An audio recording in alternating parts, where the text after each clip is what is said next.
flooding infrastructure in the Argentine neighborhood here in Kansas City, Kansas, did function how it should have during last month's storms. That's according to the U.S. Army Corps of Engineers.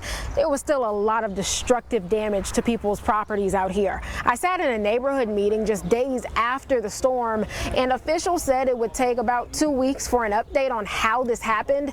Well, about a month later, they have some answers, but there is still a lot to figure out.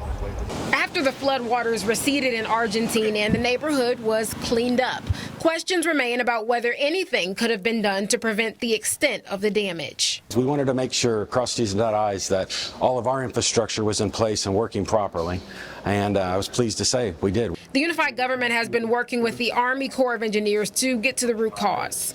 The Corps led this meeting because it handled the design and construction of a multi-year project to improve flooding infrastructure in Argentine and surrounding communities. We still have some unanswered questions. So far, their engineers determined the pumping stations that pump water out of a community to reduce flooding did work. Investigating continues about whether a closed gate had any impact on triggering the system. I understand it's frustrating. I wish we could give more answers tonight than what we had. By next year, the Corps will be done raising levees and building flood walls in the area. Neighbors hope another storm doesn't put them back here again. I'm sure they're getting tired of seeing dump trucks and concrete trucks and cranes and whatnot driving through, but I think they also understand the benefits that are going to come with this project. It will take another 30 to 60 days to get a full report. The U.S. Army Corps of Engineers will do the same thing they just did, have another meeting and share an update with the community. That report must be done before they can discuss any financial assistance or reimbursement